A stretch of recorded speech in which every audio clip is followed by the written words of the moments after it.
Hi, I'm Ashley Kirshner, and I am standing here in the historic Academy of Music Theater, which will be opening its doors in 3 short weeks. So we wanted to give you a sneak peek at what you can expect when you come here for a visit.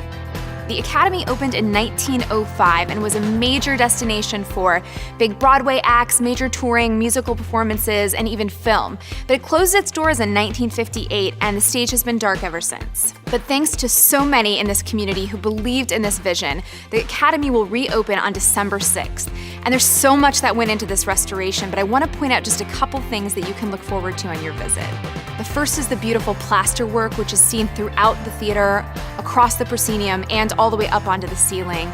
It was carefully restored to reflect the original design. Another is the beautiful plush seating, which was restored to look exactly like the original, but does include more modern comforts, so you can expect to be very comfortable when you come here and enjoy a show.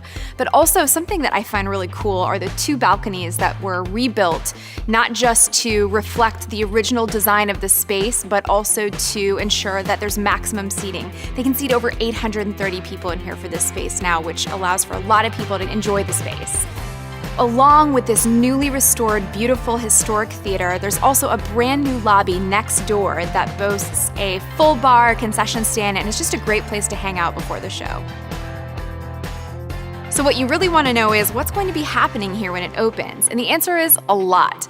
The Academy Center of the Arts, who is responsible for this restoration and for programming this space, is going to be bringing in national, regional, and local acts, live music, theater, dance, comedy, all kinds of things to help ensure that there is so much going on all throughout the year. So if you're interested in coming and seeing what's going on, check out their opening week of activities starting December 6th, and you can find out more at academycenter.org.